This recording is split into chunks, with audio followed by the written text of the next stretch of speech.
ప్రియ దేవుని బిడ్డలారా, ఈ లోకమనే ప్రపంచము ఒక సముద్రం లాంటి. ఇది భీకరమైన సముద్రము కన్నా గొప్పది లోకమనే సముద్రం. ఈ సముద్రములో నీ జీవితం అనే నావ, నీ కుటుంబం అనే నావ ప్రయాణం చేస్తూ ఉంది. ఈ సమయంలో ఆ శిశువుల మీద సముద్రంలో అలలు కప్పిన రీతిగా శ్రమలనే అలలు నిన్ను కప్పుచున్నాయి, బాధలనే అలలు నిన్ను కప్పుచున్నాయి, వేదనలనే అలలు నిన్ను కప్పుచున్నాయి, అవమానాలనే అలలు నిన్ను కప్పుచున్నాయి, కన్నీరనే అలలు నిన్ను కప్పుచున్నాయి, ఆర్థిక ఇబ్బందులనే అలలు నిన్ను కప్పుచున్నాయి. ఇవన్నీ నిన్ను కప్పినప్పుడు ఊపిరాడని పరిస్థితులలో బయటికి రాలేక అనేకులు చనిపోయేవారు ఉన్నారు. నీతో ప్రయాణించేవాడు నీ దేవుడు అన్నటువంటి దేవుని వాక్యాలను మనం వింటున్నాం.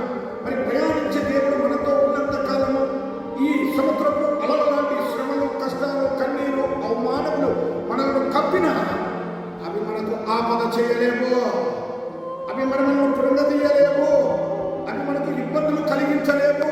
కారణం ఏంటనగా సృష్టికర్త అయిన దేవుడు మనతో ఉన్నాడు, ఆయనే వాటిని గద్దిస్తాడు. దేవుడు నీతో ఉన్నాడు అన్న ఆ మాటను నీవు మర్చిపోకూడదు. నీ దేవుడు నిన్ను తప్పిస్తాడు, నీ దేవుడు వాటి నుండి నిన్ను విడిపిస్తాడు, నీ దేవుడు వాటి నుండి నిన్ను రక్షిస్తాడు, నీ దేవుడు వాటి